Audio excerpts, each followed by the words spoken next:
Hello दोस्तों, स्वागत है मेरे नए वीडियो पर। मैं आप सभी को कुछ नई चीज़ें बताना चाहता हूँ कि मैं फ़िलहाल भी यूपी की तैयारी कर रहा हूँ। यूपी में तैयारी करने के साथ साथ मैंने सोचा कि आप लोगों के साथ भी कुछ साझा किया जाए। बहुत सारी चीज़ें जो मुझे आप लोगों को बताना है, तैयारी के साथ साथ बहुत चीज़ मुझे सीखने को भी मिली। मैं प्रयास करूँगा कि आप लोगों को भी बताऊँ उस चीज़ के बारे में। तो मैं कुछ आपको बुक्स बताना चाहूँगा जो कि यूपी पुलिस में आप तो जानते ही कि रीजनिंग और मैथ का कितना अच्छा रोल है, और अधिकतर बच्चे रीजनिंग और मैथ कर भी लेते हैं। बट अधिकतर बच्चे फंसते कहाँ हैं, यूपी जीएस में। और अगर उत्तर प्रदेश पुलिस की बात करें तो यूपी जीके में बच्चे बहुत फंसते हैं। और शायद जब जीएस पढ़ते हैं तो वो करेंट तो उतना ज़्यादा तो सिंपल ज़्यादा आपको पता कि वो नहीं पता। तो मैं जीएस ले कुछ मैं आपको बता दे रहा हूँ जिससे आपके कम से कम 10 नंबर तो आपके फिक्स हैं कि आपके तैयार ही हो जाएंगे।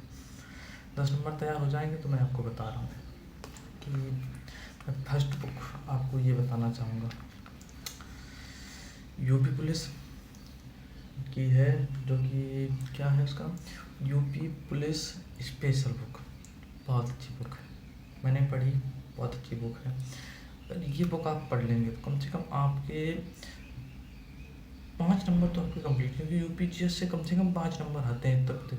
अगर आपने ये तैयार कर ली तो कम से कम 5 नंबर आपके फिक्स हैं कि 5 क्वेश्चन आपके आने ही आने हैं लगभग। उसके बाद मैं आपको एक चीज़ और बताना चाहता हूँ। ये स्टैटिक जीके है, नवीन शर्मा सर की। बहुत अच्छी बुक है, फ्लिपकार्ट से मैंने इसको खरीदी है। बहुत अच्छी बुक है। मैंने इस बुक को सोच रहा हूँ कि आप लोगों के साथ साझा करूँ, इसलिए मैं आपको ये बताना चाहता हूँ कि इस बुक में अगर आपने थोड़ा बहुत करंट वगैरह पढ़ लिया तो कोई बात नहीं। अगर आपने स्टैटिक करंट वगैरह छोड़ भी दिया जाए, बट वैसे छोड़ना नहीं चाहिए, वैसे छोड़ भी दिया जाए तो स्टैटिक जीके और जो आपको मैंने बताया उत्तर प्रदेश पुलिस स्पेशल जो बुक है ये हो गई। उसके बाद स्टैटिक जीके, दोनों बहुत इंपॉर्टेंट बुक है। अगर आपने ये सब तैयार कर ली ना, आपके लिए बहुत कुछ तैयार हो जाएगा। इसके बाद ये तो हो गया 2 चीज़। उसके बाद आपको हिस्ट्री, पॉलिटी और इकोनॉमिक्स से कम 10 नंबर आएंगे। 10 नंबर के क्वेश्चन, सॉरी 10 नंबर के नहीं। उसके बाद कोई बात नहीं, चलिए। उसके बाद हिस्ट्री आपको बहुत ज़्यादा डीप पढ़नी नहीं है। हिस्ट्री वही लगभग आपको मीन्स बहुत ज़्यादा अंदर जाके नहीं पढ़ना। जितना आपने पढ़ लिया वह तो पहले तो पढ़ लिया होगा, बट हल्का हल्का पढ़ना है, सरल इजी फॉर्मेट में पढ़ना है, बहुत ज़्यादा डीप जाकर पढ़ना नहीं। क्योंकि जब प्रीवियस जो निकल गया है 60,000 कुछ वैकेंसी उसमें आई थी, उसमें जब हिस्ट्री पूछी गई थी तो बड़ी ही नॉर्मल इजी हिस्ट्री की बुक। तो हम कोई भी एग्ज़ाम देते हैं तो पिछले जो भी एग्ज़ाम वो जो होते हैं उसी सेम एग्ज़ाम के, तो उसके बेस में हम अपनी तैयारी स्टार्ट करते हैं। उसी तरह की हिस्ट्री हो गई। आप इकोनॉमी से कम 5 नंबर, बजट वगैरह से क्वेश्चन बहुत अच्छे आते हैं, बैंक वगैरह से, विविधीकरण वगैरह से क्वेश्चन बहुत अच्छे क्वेश्चन आते हैं। इसलिए मैं आपको बहुत अच्छी तरीके से रिकमेंड करना चाहूँगा कि आप इकोनॉमिक्स को पढ़ें ही पढ़ें। और दूसरी बात जो आपको मैंने ये बताया स्टैटिक जी की बताई, इसमें कम से कम आपको इकोनॉमी अगर आपने नहीं भी पढ़ी, अगर ये बुक पढ़ लें तो आपके कम से कम नहीं 5 नंबर होंगे तो कम से कम 4 नंबर 3 नंबर तो 100% क्लियर ही हो जाएंगे। उसके बाद आपको मैं बताना चाहता हूँ पॉलिटी, इजी फॉर्मेट, जैसे हिस्ट्री पढ़नी वैसे इजी फॉर्मेट पढ़नी, आर्टिकल्स वगैरह, संविधान संशोधन वगैरह और कई सारी चीज़ें पढ़नी। और आप प्रयास करिएगा जो प्रस्तावना वगैरह है, प्रस्तावना से एक क्वेश्चन 100% हो सकता है कि आ जाए। प्रस्तावना इंपॉर्टेंट है, प्रस्तावना से एक क्वेश्चन आएगा।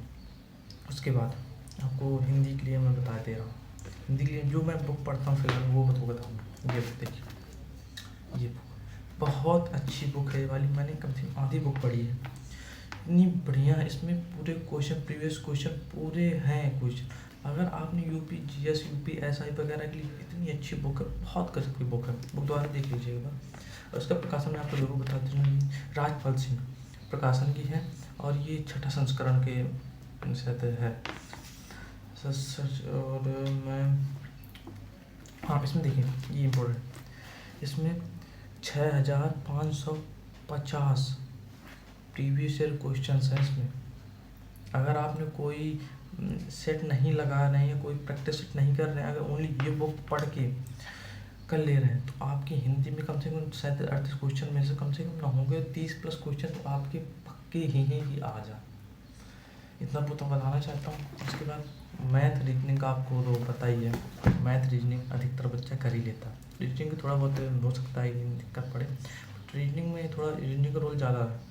कम से कम टोटल पूरे एग्ज़ाम में 60% अदर के अलावा 40% रीजनिंग का रोल है। तो रीजनिंग तो आप कर ही लेंगे, क्योंकि आपने अधिकतर बच्चे तो हो ही जाते हैं ना, कोई दिक्कत नहीं। और मैथ आप कर लेंगे। आप बताइए, मैथ या तो कोई भी बच्चा कर ले रहा है, नॉर्मल बच्चा कर ले रहा है, तो मैथ रीजनिंग वगैरह तो करना ईजी है। थोड़ा हिंदी के लिए मैंने आपको स्पेशल बुक बताई, ये बुक कंप्लीट कर लीजिए। और मैंने आपको जीएस के लिए बताऊँ, स्टैटिक जीके, और ये बुक मैंने बताई आपको यूपी स्पेशल बुक, बहुत इंपॉर्टेंट बुक है ये। अगर आप पढ़ लेंगे बहुत अच्छा रहेगा। और पॉलिटी हिस्ट्री मैंने बता दिएगा, नॉन फॉरन पढ़ना है, और बहुत सारी चीज़ें हैं, बट मैं अगले वीडियो में आपको साझा करूँगा। धन्यवाद।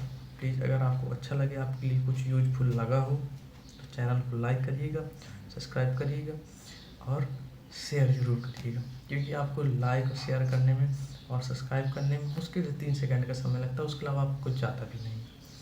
अगर आप सब्सक्राइब कर देंगे तो आपके लिए अगला वीडियो और भी अच्छा होगा, आपके लिए बहुत भी यूजफुल होगा और बहुत सारी चीज़। धन्यवाद।